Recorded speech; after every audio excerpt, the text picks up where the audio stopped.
All right. Good morning and good afternoon to our East Coast friends. Welcome to another CWA community call. Thanks to everyone who joined a little early and participated in the pre-event chat here.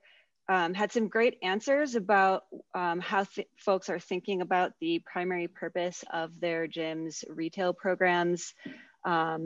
We had a few folks talking about how they use it for member retention, a few folks talking about how it's really geared towards their newer climbers and getting them into the right gear so that they can enjoy their climbing experience, and quite simply encouraging people to climb more.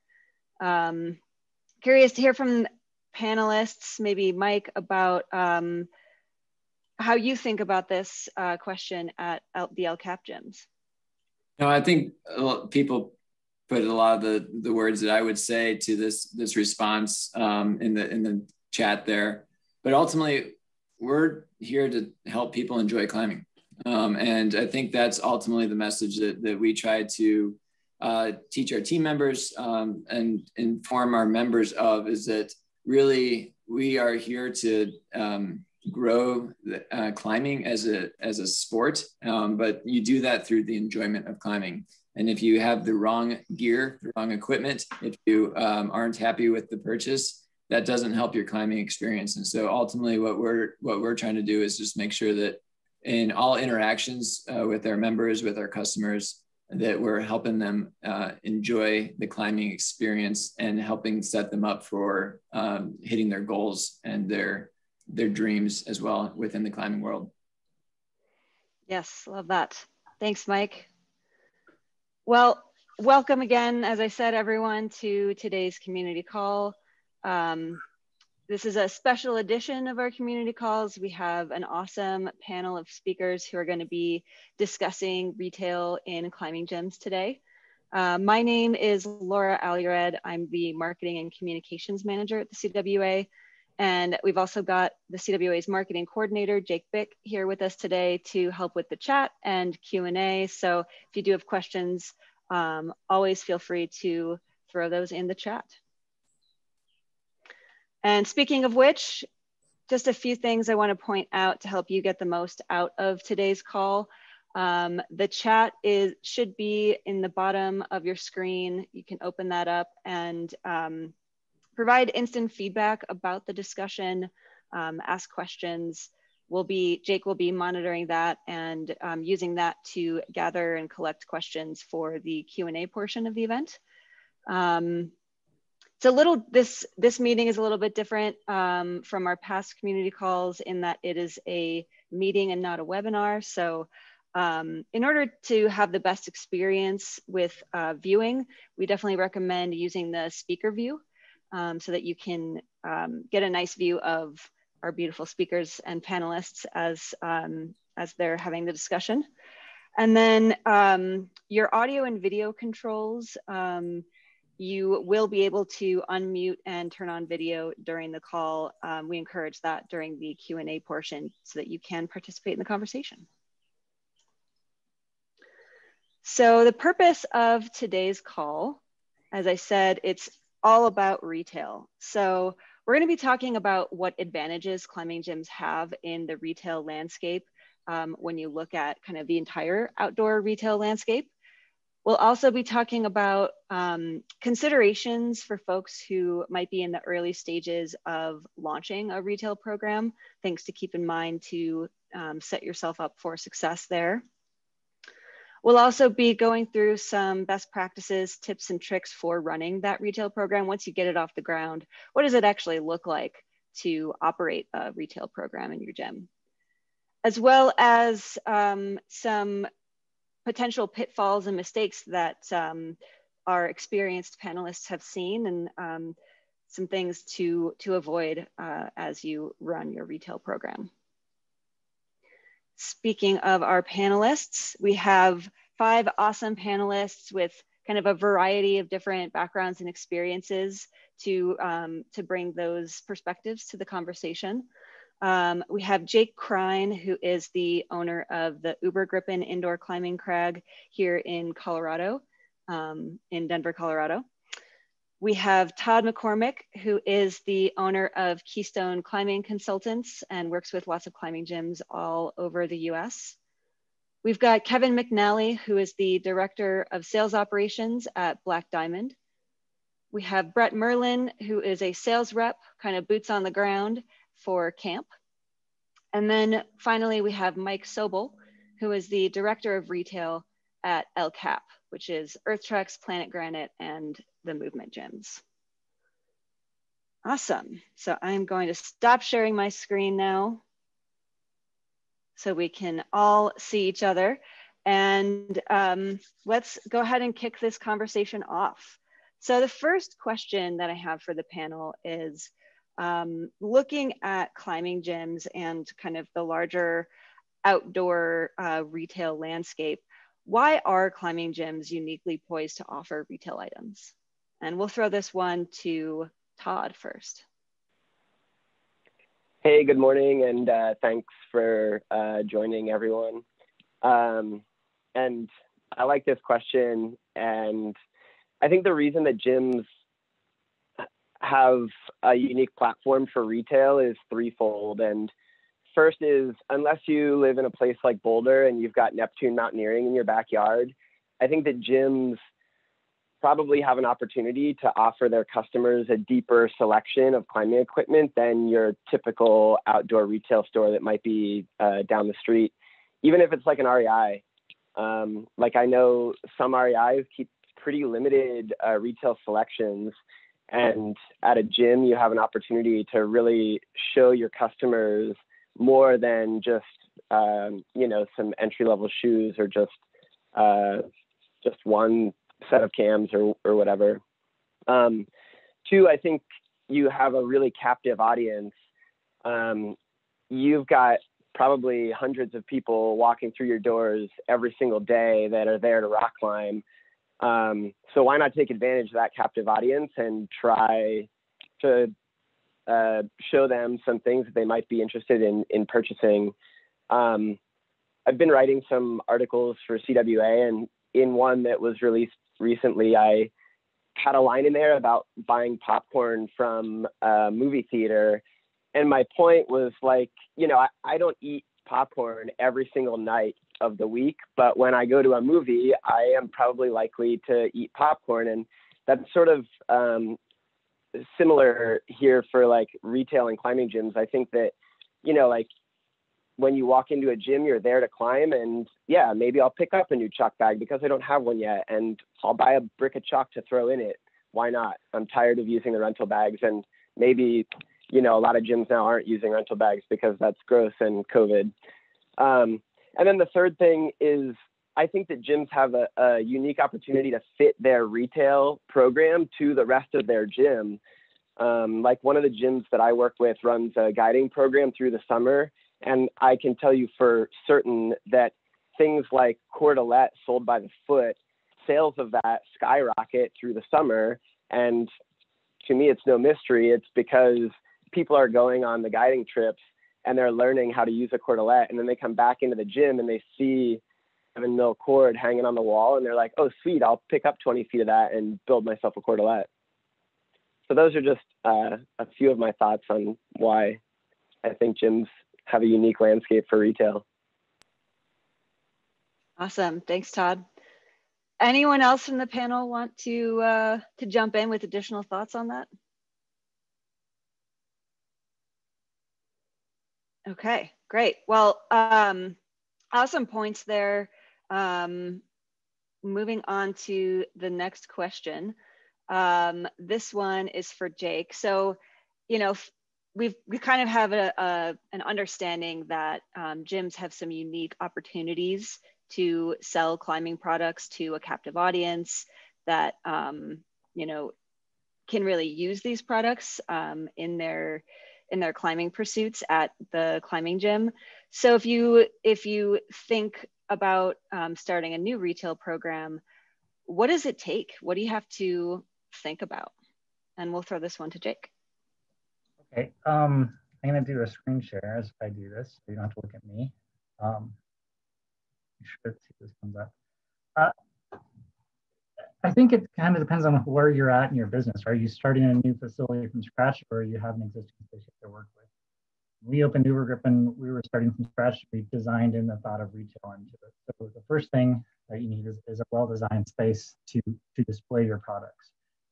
And what goes into that is, how do you get your customers to always walk through it? So this is a view that you see walking into the Crag at Übergrippen, and you see our front desk on the left with Scott kind of sitting there, and retail that you're just walking through to go check in. So people are seeing that every time they walk in. They're literally walking through the shop on every check-in. And when people are coming back out, they're waiting for their partners to get out of the locker rooms, and they're milling around the shop and just looking at it. So, putting it central to the traffic flow, I think, is really beneficial. Also, in terms of relationship to your staff, I think running an efficient operation requires you to really understand how many staff it takes to run that, and then designing your space to minimize the staff so that they can do as much as possible. So here, again, our staff is right directly across from retail, so they can always keep an eye on it. That helps for both. First of all, it does help with loss prevention. So our staff has an eye on products all the time. So for someone to walk off with something, I won't say that they don't, but they're doing it right under the noses of our staff. And hopefully that's a little bit more intimidating. And then also when people are milling about in the shop, they're right there and able to lend a hand or step in with advice. And they don't have to, there's no question about where they are or if they're looking at something. As soon as someone walks in that shop and they take a pause, our staff can right away engage in a conversation with them and talk to them about any of the products that they're looking at. And then also you can see in here, good lighting just to display the products. We have lighting hanging from the ceiling that's directional at our products. We've kind of grown our retail space over the years, and it's actually keeps ballooning. So we've actually added more retail apparel items that you see here. And apparel has its own challenges. For that, thinking if you want to get into apparel, we're opening our second facility right now, and we're taking some of these lessons learned, but having a place to do apparel fitting, a fitting room to go into. Do you really want your guests to try on new clothing back in the locker room? They do that, is it going to come back out to your retail space? If they decide not to take it, is it going to end up in the locker room or in someone's bag? So having an actual space to do try-ons, I think, is beneficial. And then you need to have the fixturing to support it. So flat walls, grid walls, the actual hangers or shelving or everything just to display your product. There's the shelves for shoes, etc. One thing I wouldn't say you need to dedicate a lot of retail space, and that's a benefit that climbing gyms have in general, because we already have the space, right? So this space that you're seeing, it's our entry lobby. Did we have to grow it much to add retail? I don't think so, because you just need space for people to come in and congregate while they're waiting in line. So if you're forced to wait in your shop, that space is already paid for versus a brick and mortar. They're paying for retail space just to display their products. We have that essentially for free. One thing that you do have to take into account for it in addition to space is space for back storage. And I'll jump forward a couple slides here and show you a couple shots of retail storage space that we have. Storage does take room. Shoes, I think, is a great product to focus on, but shoes are very expensive in terms of inventory. That room probably represents $30,000 in shoes, and they take up a lot of space. And then the other closet you see is all of our harnesses, hard goods, guidebooks, chalk. And then we have another space actually that has all of our food and beverage back inventory. So having space for back inventory is critical, and appreciating how much space that takes. We kind of underestimated it in our first facility here in Denver, and we're making a single location with more storage, so hopefully we won't have to have it spread out across 3 different spaces. Other things to think about that you'll need is a inventory system. Rockton Pro luckily handles this really well, so if you are using our GP, there's a built-in inventory system. And you also, as you have your space, you need to have a means to keep your product clean and well displayed. So your staff needs to be able to clean it, remove chalk. Chalk is a problem, so you might want to consider how you design your ventilation system so you're not pulling the chalk-filled air through the retail space, rather trying to positively pressurize that and push air from the retail space into other areas of the building. You also need capital to make your initial opening order purchases. Our shop here, we probably carry somewhere between $60,000 and $70,000 inventory. I think that's a pretty well managed inventory and backstock, but it does cost money to get that shop open and operational. And with that, you need to make sure you have good product selection. People like to have choice when they shop. So part of this is understand your clients and understand what your competition nearby is. If you're in Golden, Colorado, and there's a Bentgate who has tremendous selection, is a shop going to do well there? We're luckily on the east side of Denver.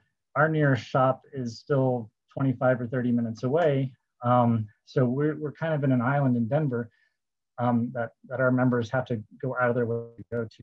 So you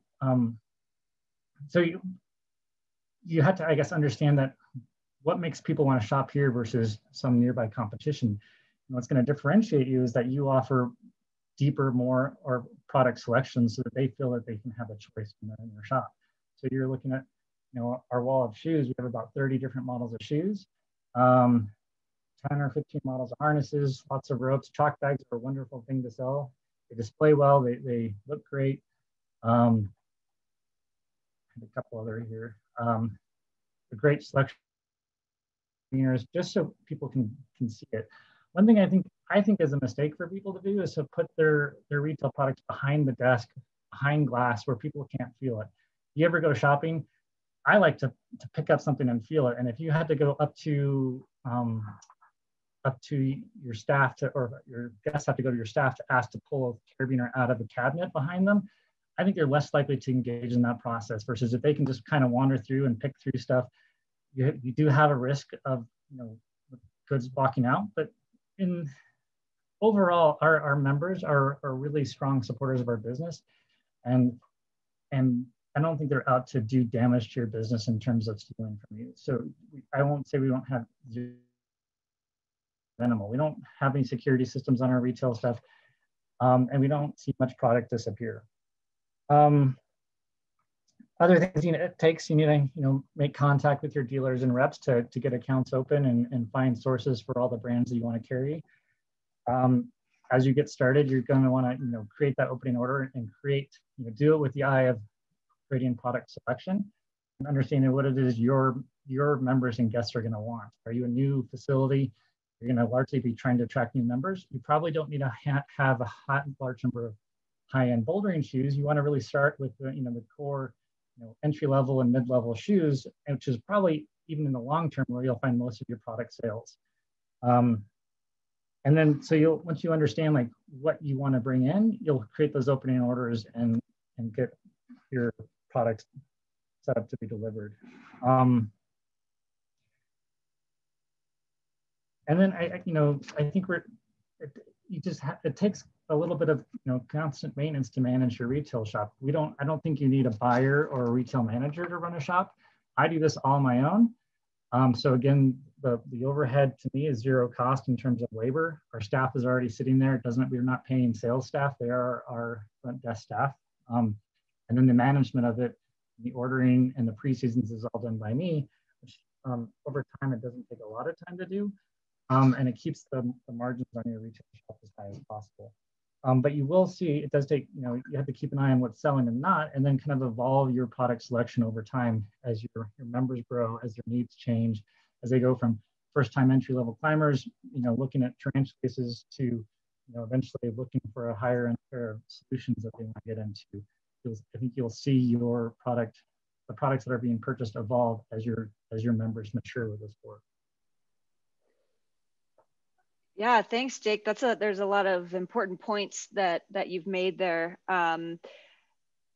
There were a lot of points you made about physical space that I just wanted to kind of open it up to the rest of the panel to see if there's anyone else who has thoughts on considerations for the physical space.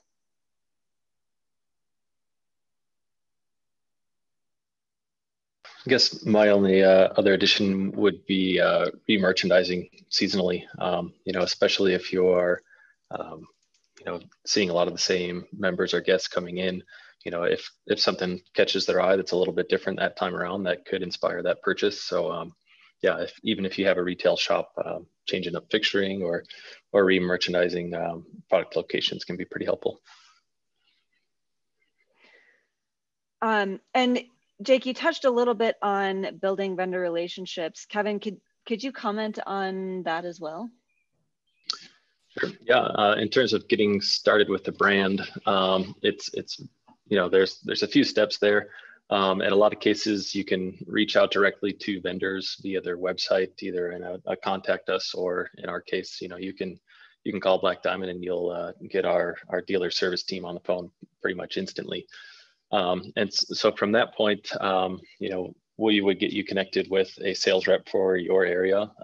Specifically to Black Diamond, we have 10 agencies in North America that represent the brand. And so we would get you connected with your local rep, and their job would be to talk through kind of dealer terms and conditions, contracts and paperwork, as well as building an assortment that's potentially right for your facility.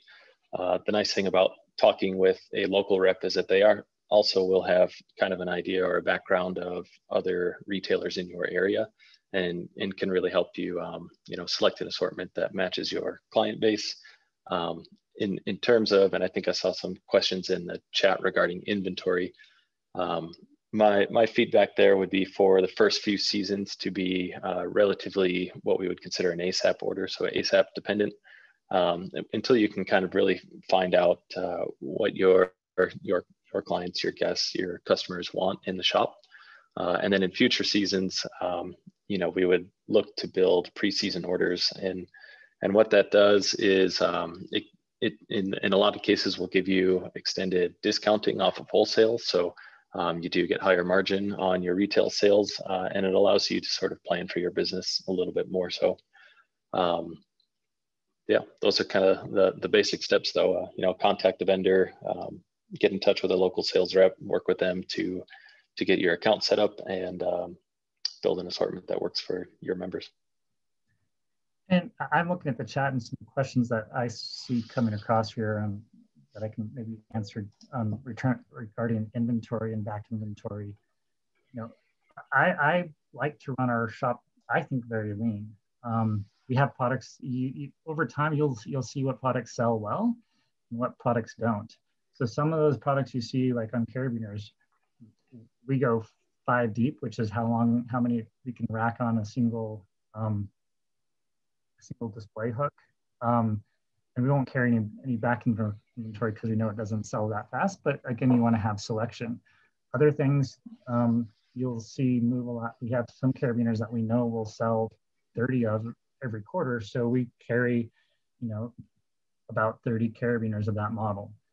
And you'll start to, I think, see what customers buy. And it partially depends on what your staff like and what they like to promote. And as your staff changes, those preferences will change with them.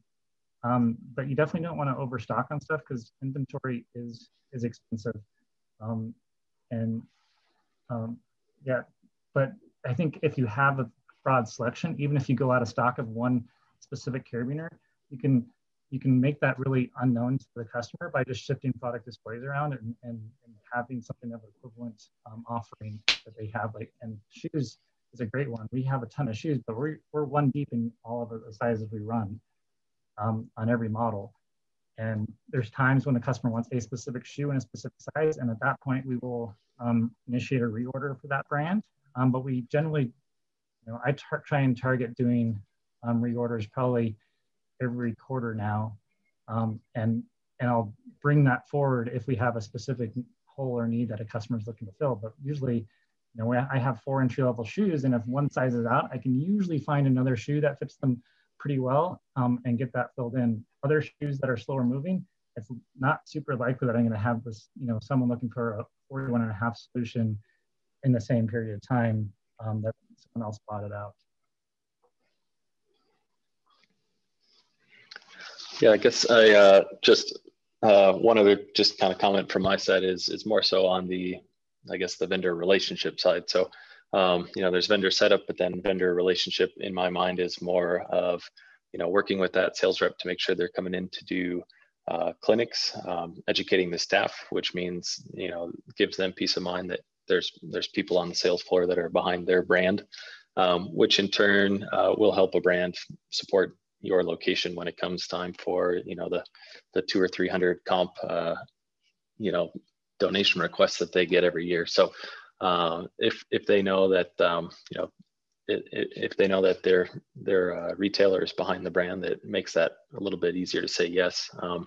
And in our case, we also do quite a bit of visual merchandising through either pegs or harness forms or you know, freestanding fixtures. You know, if you're communicating with your sales rep, communicating with the brand, those are all things that we like to have in place. And some of you may have seen some of the imagery that we do in locations as well. So that's an option as well. Awesome. So the next question is for Mike. How much time and effort does it take to manage a retail program?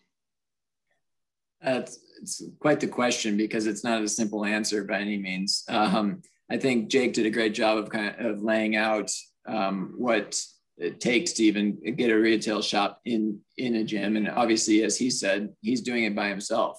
And you saw his pictures and his visuals. It's a nice broad retail selection. So I mean, I think you can see what someone can do. Now, I will say that I've also recognized that you can spend a lot of time on retail, keeping the track of inventory, making sure that the counts are right, making sure that you know, accounts payable is aware of all the orders, making sure that yeah, everything is set up on the back end of stuff. The more that you own, the more that means that you have to keep track of. Jake talked through what it looks like front of store, as well as you know, storage. Those are all things that have to be organized on a regular basis. So like there's so much effort that could be put into it, but it doesn't have to be much. Like I think you could really hone in on a small assortment that you really want to start to get going, and make sure that that's what you're going to stand for, and grow from there. So I would say that you can do it pretty minimally to start with, and then you can invest a lot of time and effort into retail and let the sales dictate what you need to do. I would say that there is regular work that has to be done on a daily, weekly basis. I saw one of the questions below about chalk dust and where you put the product. We work in gyms. That is a very real part of what we do. But if you look at Jake's pictures, it's well organized, which means it's being, you know, cleaned fairly frequently, placed back to where it needs to be, so that the presentation is pretty consistent each day that our members walk in our gyms. And so I think that there is that that regular love that needs to be shown to any retail space that's out there, whether that's through how the presentation looks or through training your team members to ensure that they know what products we're offering and why we're offering them. So I think that there's a lot of different things that could go into it, but I don't have a great answer for this question, because you could put a little time into it and there will be a benefit to that. You could put more time into it and there'll be a bigger benefit. It's a matter of what the amount of time you have, the amount of money you have as well. So it's a spectrum for sure. Yeah, and I'll add on to what you just said. Like, it does take effort to keep it looking good. And again, the nice thing about climbing gyms is, at least ours, is we're open from 6 a.m. to 10 p.m. and there's quiet times and there's busy times, and staff should always need something to do. So those quiet times, making this place, the retail shop look good, is a great use of their time. Keeps them busy and it keeps your shop in tip-top shape.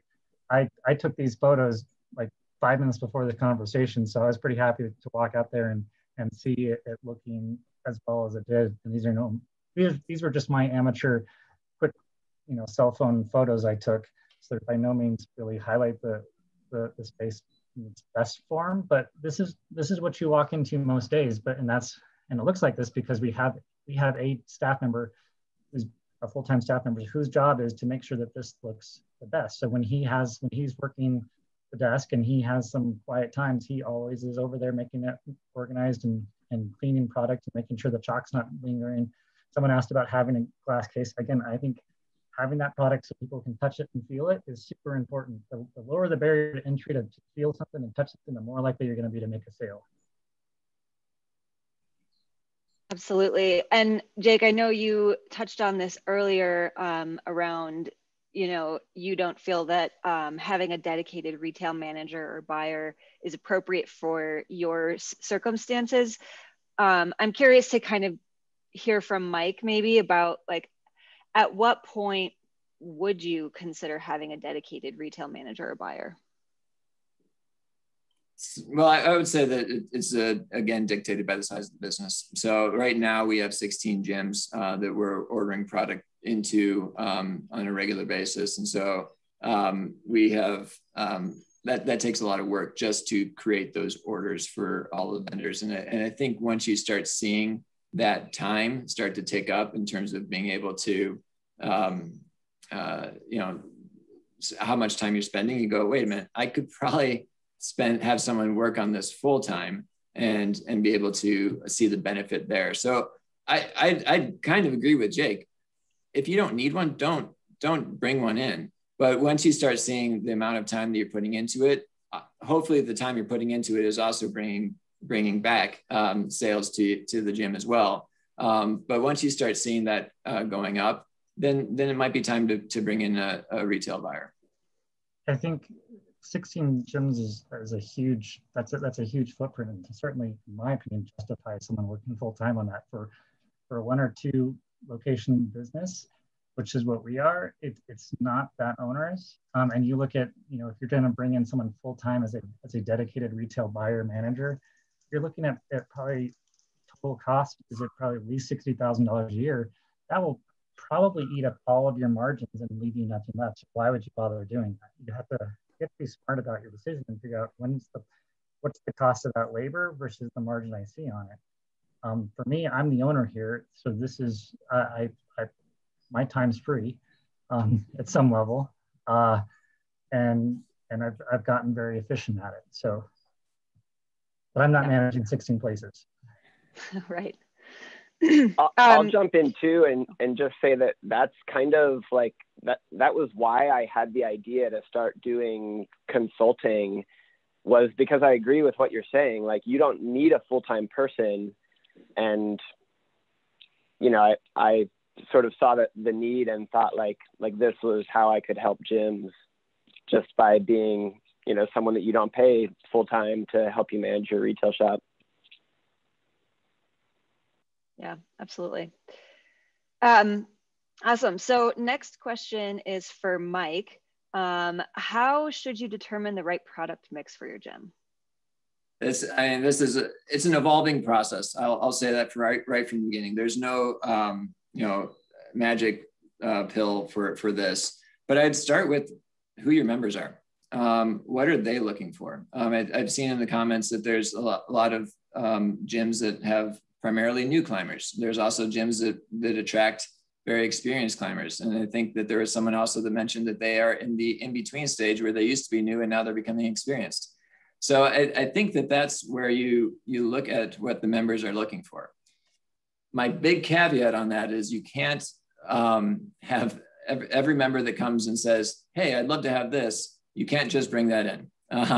You need to be able to say, okay, is there something to this? Is this going to be something that we sell on a regular basis? And put a little bit more work into determining if this fits into the ethos of your shop, of your gym as well. And so to make sure that there's a cohesive statement in your shop is important too. So just because you could sell a workout trampoline doesn't mean that we should put that in our retail shop.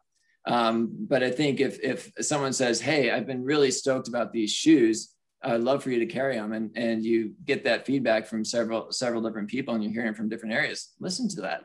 So I think that there's things like that to think through. Jake mentioned apparel is difficult. Shoes are difficult because of sizing. So that's also something to consider, is like, what sizes do you need to carry? I think that the one of the pieces that is also difficult is saying no to a customer that you don't have that product or that size. And I think that that's something to think through and develop a strategy to say, okay, what sizes can I carry? Maybe we have different sizes with different products or whatever, and think through those types of things. So that, and then also train your team members to say, here's what we're doing, here's how we're approaching it, to ensure that the best customer service experience can happen with that as well. One of the things that you can also then do is do an order with the companies and the vendors that you're working with. And so you can get that product if you don't have it immediately in your gym as well. So those are some of the things to consider. I'd say, let it be dictated by your members. But then be thoughtful and say, well, I need to make sure that we can afford this, make sure that the turn on these products is going to be high enough to dictate and to warrant purchasing and buying into those products.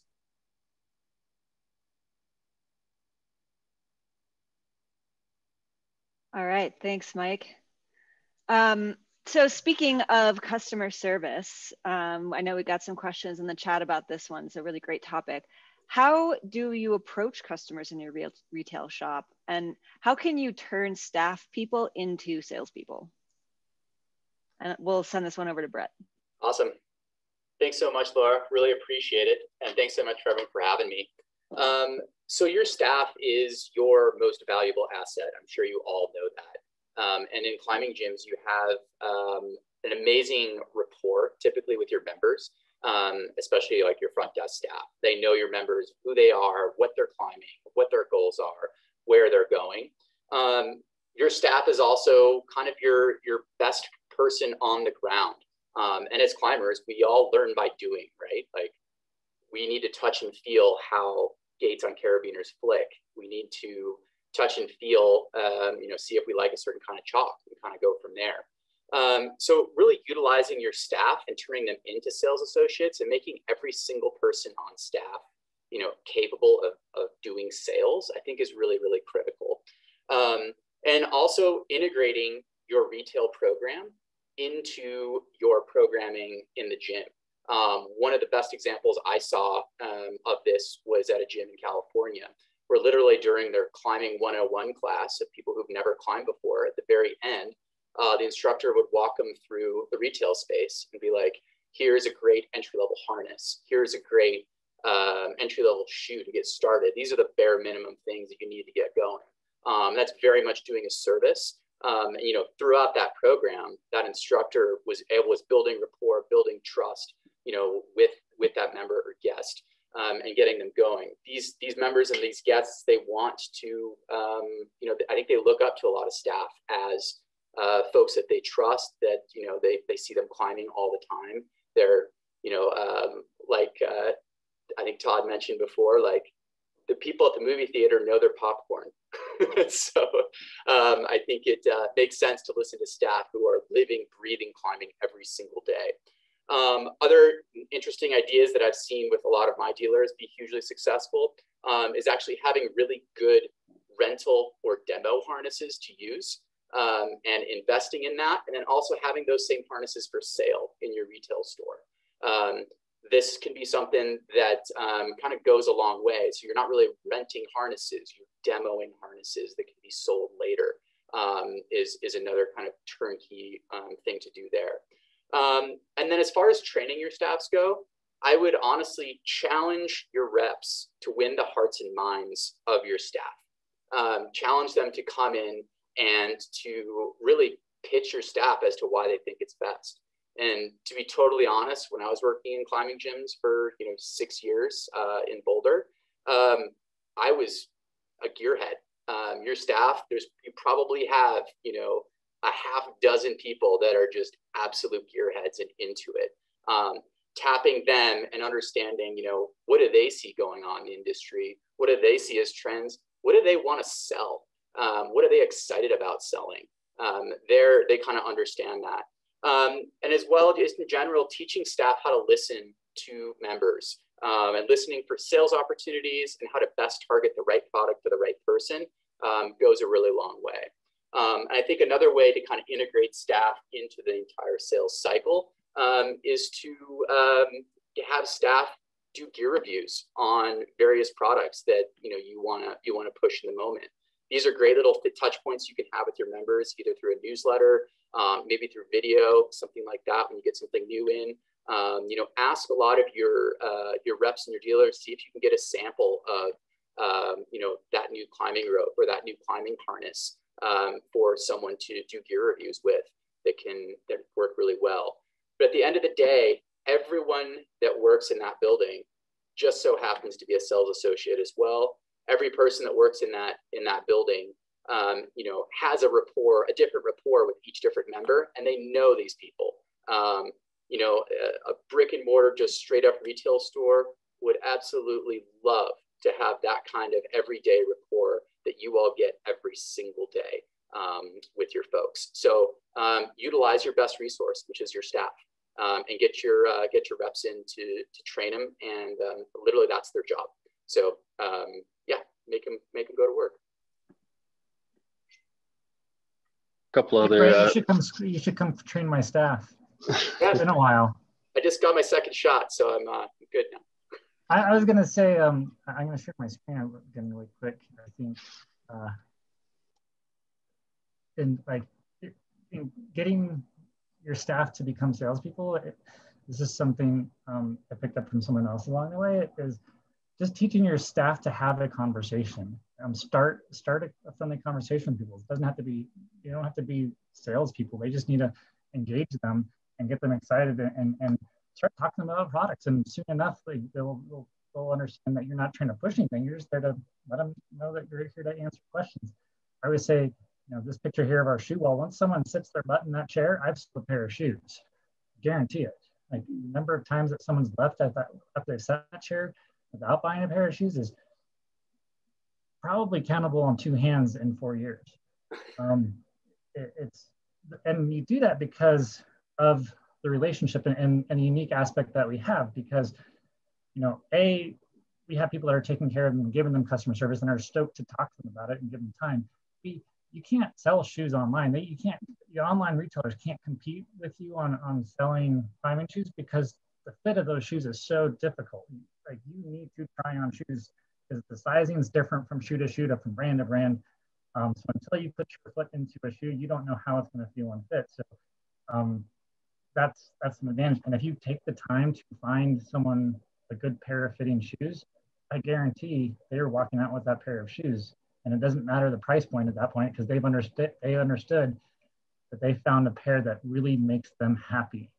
And that's the job of our salespeople, is just to make people happy. And if you can make them happy, you'll sell stuff all day long.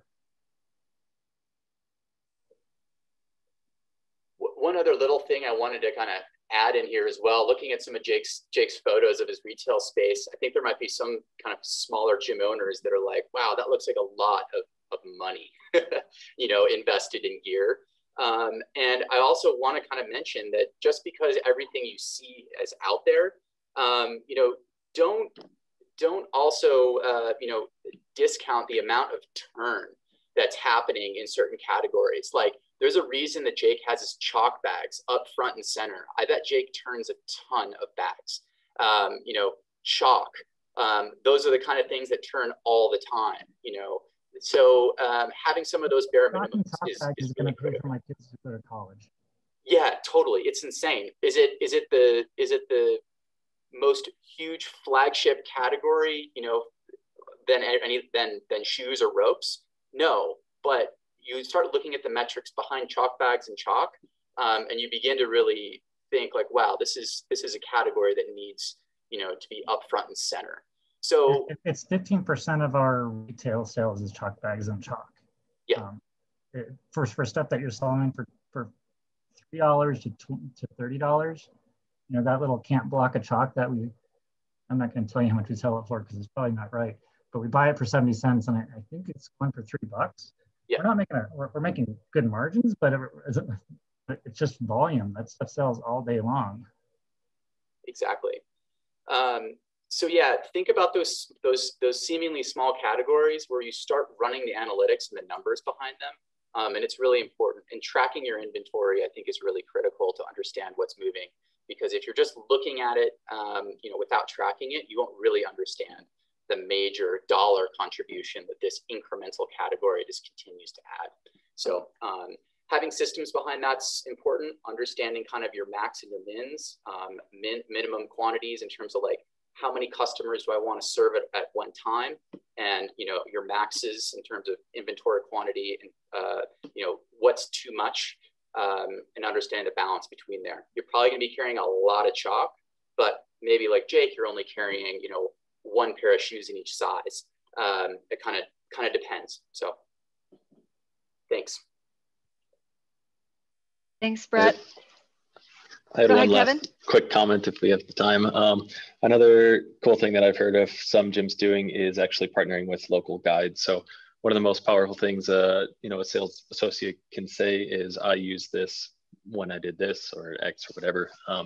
And so by, partnering with a local guide company, getting your staff out, pay them for a half day or whatever to go climbing with the guide, they come back and they now have the experience of actually using that gear, and whether or not you remember our guest is going to, seek out that same experience. It establishes credibility, and it allows them to just kind of have a little bit more confidence in the conversation with members. So.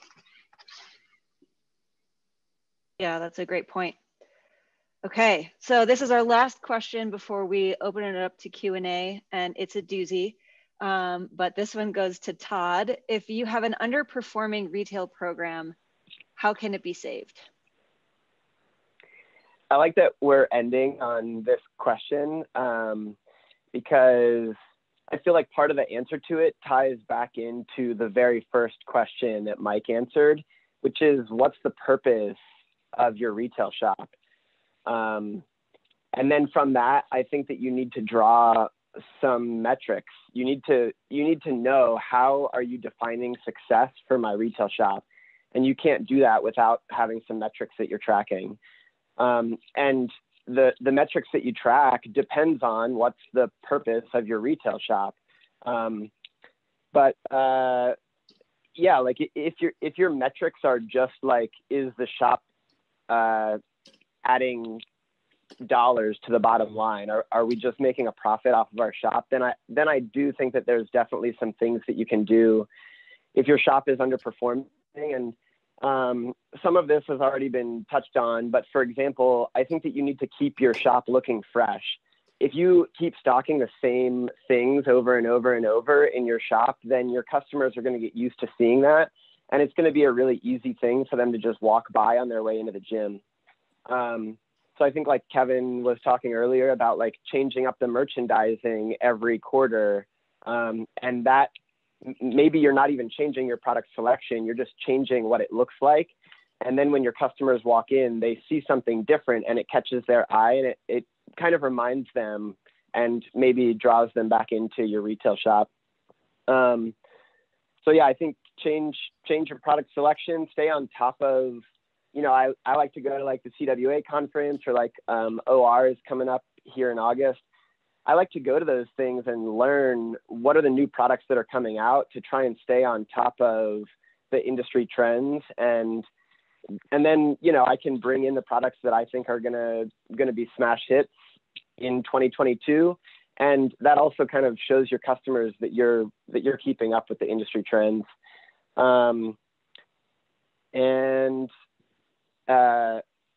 I think the last thing that I'll end on is, you just need to have a plan. You need to have a plan if you brought in a product and it's not selling well. You need to be okay with markdowns and have a plan for marking down certain products that aren't selling well and get them out so that you can recoup those inventory dollars and then reinvest it in something else. And it's kind of a process, and you just keep trying over and over and over, and you're maybe never going to find the optimal product mix, but you've got to keep trying new things. And I think that's what I'll end on. Awesome. Any other comments on that from the rest of the panel before we open it up to Q&A? Yeah, I would say I don't mark down stuff as a general rule, except for those things that we need to get rid of. Like and that's why I take advantage of holiday sales, if you will, as a chance to find those products that are dated, the models changed, they haven't moved, and just want to get rid of them. You can put those on sale, and like people think it's awesome because there's stuff on sale, and they'll clear it out for you. And all you're trying to do is just open up space for something else that's going to sell better. But overall, we don't mark down, discount our products that we sell. It's here. We don't give a membership discount on retail. We do a dividend program instead, so that keeps people coming back to buy more stuff in our retail shop. So they can. It's kind of like REI. You spend money with us, we credit you 10% of that sale to future retail purchases. You can come spend more money with us, and it keeps our retail shop kind of fueling itself. Yeah, and that's what I meant. You know, like if you know that like Black Diamond is redoing the momentum harness, that's what I meant. Like get that marked down and get it moved out so that you're prepared and you have the space to bring in the new model next season or whatever. And one other thing that I'll add is keep track of what your best SKUs are and don't let them ever hit zero. Like chalk is a good example. Like keep track of your best selling chalk SKUs or chalk bag SKUs and set reorder targets so that you're reordering these items before they hit zero. If you're not doing that, then you're missing out on weeks worth of sales. And by the end of the year, you know, you've turned your chalk bag inventory 4 or 5 times maybe, but you could have turned it more than that and made more profit off of it. So yeah, know what sells the best and don't let those things hit zero. We've got questions pouring in about this dividend program, Jake. Everyone wants to know how are you tracking that? Do you have like a software you're using? Well, we use RGP. I have a custom report that RGP created for me, and we run the report monthly.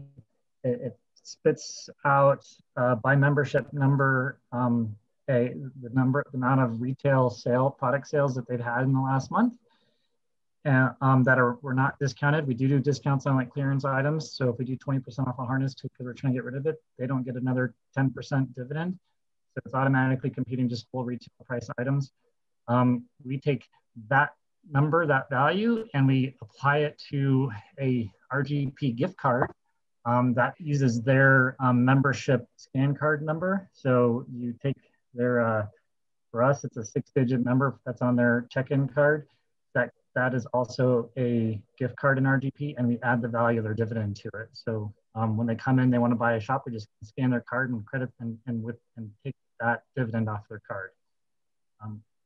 It's a little bit labor intensive, but like the people that utilize it are super stoked about it, and they appreciate it. I don't feel like we lose a lot of sales because we're not discounting, because we have good selection and we have loyal members and we offer great customer service. So there's not, I don't think we need to really compete on price, but we are getting people to try to, come back and utilize our store. And then the people that, are members for 3 months and then leave and left their dividend on there, it's gone, and we didn't have to sacrifice the margins on that for a short-term member. Awesome. I've also seen some programs work where, basically that 10% discount is given on the next month's membership due. Yeah, the front, I know, does that, and that's where that idea came from when I was working with Shad. But I was trying to, instead of, they're already committed to buying next month's membership, I'm trying to get them to buy more in our retail shop, incentivize them to come back and keep being patrons of the shop, and not just of trying to discount the membership, but also a valid option. And what was the percentage of the dividend that you used, Jake? We used 10%. So it matches, essentially, it matches the REI dividend that everyone gets. Yep. And we issue that dividend quarterly now. We started out monthly, which is just too much work. And I wish there was a cleaner way in RGP. And if people are super stoked about this idea, maybe we can talk to them about creating this as part of their product, and it could be a standard, but it's pretty cool. Yeah. All right, what other questions do we have? Members of the audience, you are welcome to jump in, unmute yourselves if you'd like to ask a question.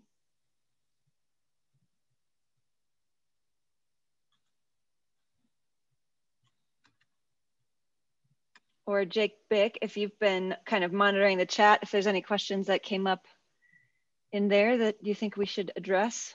Yeah, so it seemed like a lot of our panelists were really engaged with the chat when they weren't the individual who was speaking at the time, but one that kind of repeated itself a little bit that might be worth just opening it up to the panel. What's a good minimum inventory in terms of harnesses and shoes in order to maintain the right balance between having a selection and maximizing storage? So we talked about that a little bit, but just ballpark, it seems like we're trying to get an idea of places to start. I don't know if there's a right answer for that. This has been like, it's kind of a passion project for me to try and like dial this in and optimize it. And I've made bad buying decisions. I made good buying decisions. And I do think, you know, having selection draws more people in, especially on shoes, because shoes are so hard to fit. The more options you have for people, the better. But focusing on what, you know, I always love like going to OR and your reps are there with 5 new high-end bouldering shoes that retail for $200, and they're all very niche. And like the number of sales you're going to do of that shoe for the cost of that inventory is so ridiculous. Like it's mid-range shoes all day long, and focus on building a good product selection there and serving 85% of your customer base. I think it's just something you have to feel out, and when you see, you know, your staff likes products that they like to sell, you'll see that sell better, and you'll stock deeper in it. We started out when we first started our shop probably around $30,000 or $40,000 in inventory overall. And now we've added apparel in there, and we're about to $70,000. Apparel's a funny one too, because it's kind of weird, but the margins on it are great, and you can mark down apparel for 25% off and still get 30% margins on it.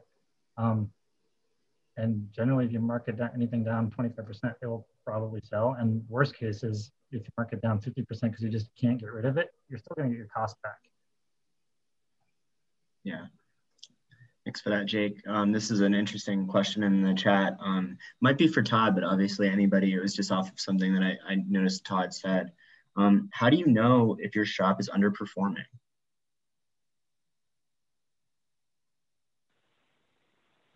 I think this sort of goes back to how I was answering it. You need to come up with metrics that are important to you and track those metrics. And, you know, maybe you're trying to hit like, we're coming up on, you know, the end of May. So look at your sales for May of last year, and maybe your goal is like a 5% increase from last year. Of course, last year is maybe compare against 2019. But that's what I do. I always look at, because, you know, understanding that there is some seasonality in some of the products that we sell. So I don't always compare against previous months. I like to compare against the same months in the year prior, or in this unique year, maybe 2019. I just wanted to make sure that I drew attention to it as well. We are coming to the close here. So I just want to be respectful of everyone's time, but I did put all of our panelists' names, titles, and contact information into the chat. So please take a moment to copy and paste that outside of the Zoom meeting so you have access to it. These are the contact information that our panelists provided, so they are more than happy to speak with all of you about other questions you might have and any follow-ups. This has been awesome to see all this engagement. Everyone's so interested in this. Really quickly wanted to also make a plug that we are going to be having the retail webinar series, which it looks like Laura is going to tell us a little bit more about. Yeah, and just one point, we will send out a follow-up email to everyone with a recording of this discussion, as well as the contact info of our panelists. So no worries if you haven't gotten a chance to copy paste there. You'll get access to all of this information. And just wanted to let everyone know that we have a webinar series coming up starting on June 2nd with Todd McCormick, one of our great panelists here. You can register for all 4 sessions, or you can register for them individually at our website, cwapro.org. They're going to be happening about every 2 weeks, starting on June 2nd. The first one really focused in on incorporating retail into a business plan and those considerations kind of from the ground floor. And then kind of getting into more deeper detail on retail programs. We'll have a session focused on, you've started a retail program, now what does that look like? Digging more into the operations of retail. And then we'll look at an actual case study of a gym's retail journey on June 30th. And then the last session on July 14th, we'll have a sales rep to talk about how to sell retail products in your shop and get deeper into tips and tricks on that. So thanks everyone so much for joining us on today's community call. We really appreciate it, and we'll see you next time. That registration link for our retail webinar series is in the chat as well. So feel free to click on that and take a look, learn a little bit more about it. Thanks so much, everyone. See you next time.